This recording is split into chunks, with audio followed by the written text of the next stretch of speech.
Let us discuss the remaining antifungal drugs, that is terfenadine and flucytosine. Terfenadine belongs to the new alalamine class of the antifungal drugs, which were introduced around 2008. These are orally and topically active drug. As in contrast to the azoles, which are fungistatic drugs, terbinafine is a fungicidal drug. It is effective. It is most effective against the dermatophytes and candida. As far as the pharmacokinetics is concerned, 75% is orally absorbed, but only 5% is absorbed from the intact skin. The first pass metabolism of terbinafine reduces the oral bioavailability to less than 50%. It is widely distributed in the tissues, and it is strongly plasma protein bound drug. That is more than 99% plasma protein bound, and it has a higher affinity for the keratin. So it has a keratophilic action, that is, it attains good concentration in the sebum, in the stratum corneum of the skin, and in the nail plates. Inactivation occurs by metabolism, and it is excreted in the urine and feces. It has a T half. The T half of the single dose of terbinafine, it lasts about 11 to 16 hours, but this T half is prolonged on repeated dosing. It can get prolonged to about 10 days. Then coming to the mechanism of action of terbinafine, as we know that it acts as a non-competitive inhibitor of the squalene epoxidase enzyme. As you know that this is an early step enzyme which is responsible for generating the squalene epoxide. So this squalene epoxide gets converted into the lenosterol, and this lenosterol gets converted into the ergosterol by the fungi. So due to inhibition of the squalene epoxidase enzyme, there is accumulation of squalene within the fungal cell, and squalene itself is toxic to the fungal cell. So due to accumulation of the squalene, this is responsible for the fungicidal action of the terbinafine. And terbinafine has a selective action because for inhibition of the mammalian enzyme, the concentration of terbinafine should be very high, about 1000 times higher concentration is required for inhibition of the mammalian enzyme. So the human cells are spared, and therefore terbinafine has a selective action, and it is well tolerated drug. So as far as the adverse effects of terbinafine is concerned, orally the terbinafine is well tolerated, and it has side effects like gastric upset, headache, rashes, and taste disturbance, altered taste, or the different taste disturbances, and some cases of the hepatic dysfunction, hematological disorders, and severe cutaneous reactions like the Stevens-Johnson syndrome and toxic epidermal necrolysis. These are the serious but very rare adverse effects. On topical administration of terbinafine, the side effects are erythema, itching, dryness, irritation, urticaria, and rashes. This drug, terbinafine should be avoided in the renal or the hepatic failure, and this drug terbinafine is contraindicated in the pregnancy. As far as drug interactions are concerned, terbinafine does not inhibit the cytochrome enzyme, but however, certain drugs like the enzyme inducer drug like rifampicin can decrease the plasma level of the terbinafine, or enzyme inhibitor drug like cimetidine, they can increase the plasma levels of the terbinafine. The uses of terbinafine, topically, it is used as a 1%. This is the preparation, 1% cream is available. So it is used twice daily for the localized tinea pedis, tinea cruris, tinea corporis, and the tinea versicolor. And 2 to 4 weeks treatment is required according to the site of infection, and it has a very high efficacy. Orally, 250 milligram tablets are available, and it is used orally only. It is reserved for the onychomycosis and tinea capitis, and for the widespread lesions. As far as the cutaneous and mucosal candidiasis is concerned, the other drugs like fluconazole, itraconazole, amphotericin B, nystatin, and ketoconazole, they are more effective for the oral candidiasis. Terbinafine is also used, but it is less effective against the cutaneous and the mucosal candidiasis. So 2 to 4 weeks oral therapy may be used for the cutaneous and mucosal candidiasis. Now, as far as the therapy of onychomycosis is concerned, there are different drugs, systemically used drugs for the onychomycosis. 3 classes of the antifungal drugs like griseofulvin, different azoles like the ketoconazole, tiaconazole, itraconazole. So different azoles are also used for onychomycosis. And the third class of the antifungal drug is the terbinafine. So at present, terbinafine and the azoles like itraconazole, they are preferred over the griseofulvin. And this is because terbinafine and the different azoles, these class of drugs, they are more effective, as well as the duration of therapy is also short. So terbinafine is considered the best among all the 3 classes of the antifungal drugs which are used for treating the onychomycosis.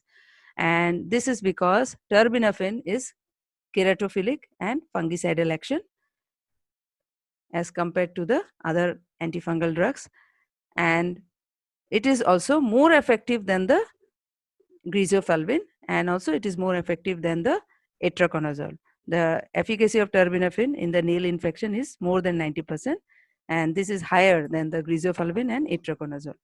Then the duration of treatment is for 3 months with the terbinafine with 250 milligram once a day, and the duration of azoles is also 3 months, but the duration of griseofulvin for treating the onychomycosis is for a longer period, that is about 6 to 12 months. And as far as the adverse effects of terbinafine are concerned, these are mild, that is headache and gastrointestinal upset. And also if we see the drug interactions, the terbinafine does not inhibit the cytochrome enzyme, but as we know very well that there are a lot of drug interaction with the azoles, because azoles like ketoconazole, itraconazole, they are enzyme inhibitor drugs. And also as compared to griseofulvin also, as we know that griseofulvin is an enzyme inducer. So drug interactions are possible. So this number of drug interactions, this is not there with the terbinafine, because terbinafine does not inhibit the cytochrome enzyme. So these being some of the advantages of using terbinafine in onychomycosis. And the drugs which are used topically is cyclopyroxalamine, which I have already discussed in the part 1 of the video, the mechanism of action. And about amorolfine also, this is another agent which is used as a nail lacquer, like a nail polish. It is used for topically for the onychomycosis, and it is a morpholin antifungal drug which acts by depleting the ergosterol in the fungal cell membrane.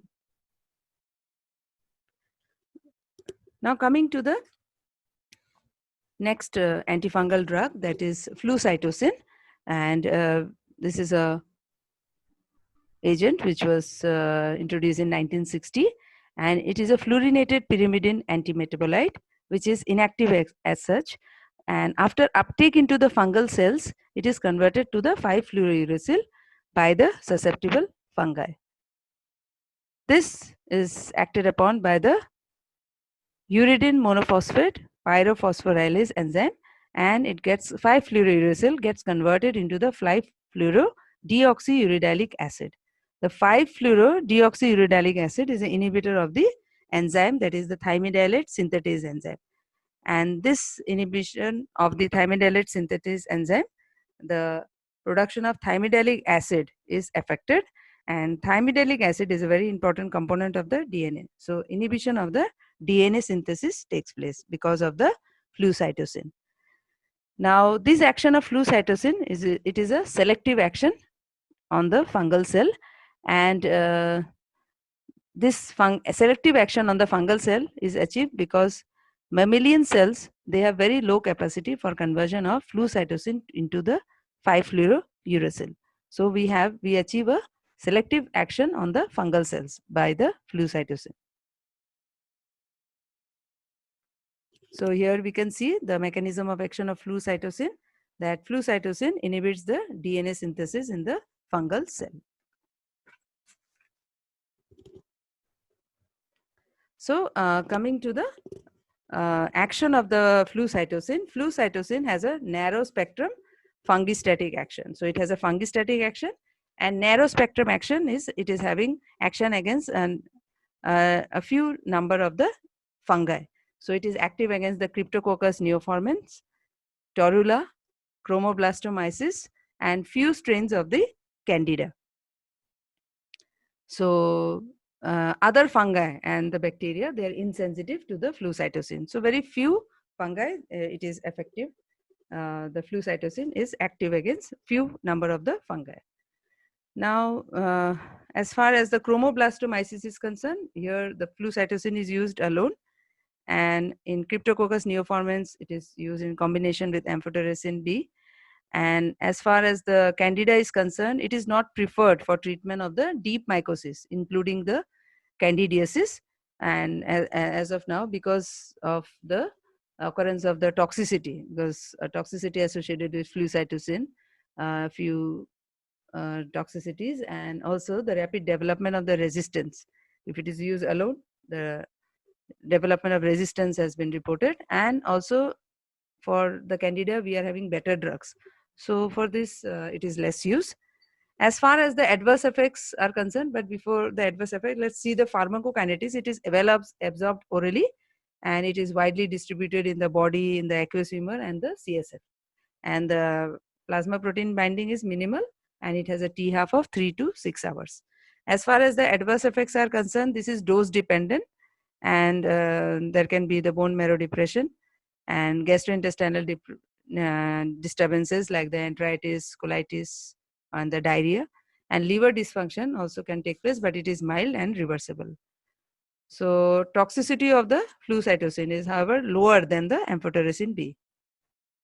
And if we see the uses, it is used in the cryptococcal, both the meningeal, that is the cryptococcal meningitis, and also the non-meningeal.